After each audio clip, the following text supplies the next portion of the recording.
తెలంగాణలో కాంగ్రెస్ రేవంత్ రెడ్డి ప్రభుత్వం అద్భుతంగా పనిచేస్తున్న దేశం మొత్తం కూడా కోరుకోవాలని చెప్పి నేను విజ్ఞప్తి చేస్తున్నాను.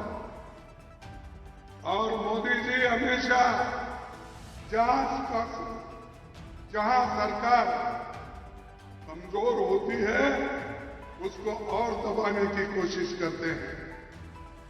परसों उन्होंने एक नेता को बुलाया था, महाराष्ट्र के नेता को, मैं नाम नहीं बोलना चाहता हूं, लेकिन मैं उनके जो नेता लोग बुला के उनको पूछे, क्या पूछे, महाराष्ट्र में आप कितने एमएलए को फोड़ सकते हैं और कितने एमएलए को निकालकर कांग्रेस में ला सकते हैं।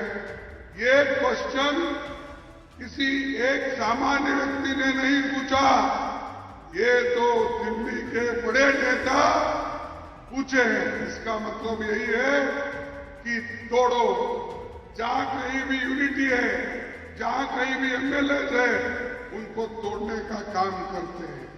लेकिन तेलंगाना में वो काम अब नहीं हुआ, पीछे हो गया होगा।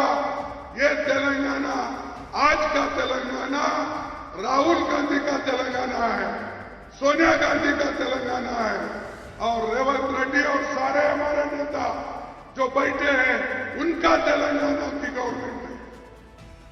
నరేంద్ర మోదీ అమిత్ షా ఎక్కడ ఏ రాష్ట్రంలో అయినా ప్రభుత్వం బలహీనంగా ఉన్న పార్టీ బలహీనంగా అది విచ్ఛిన్నం చేసే ప్రయత్నం చేస్తున్నారు.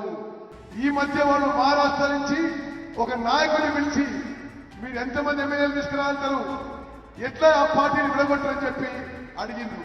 ఎవరూ పోలేదు.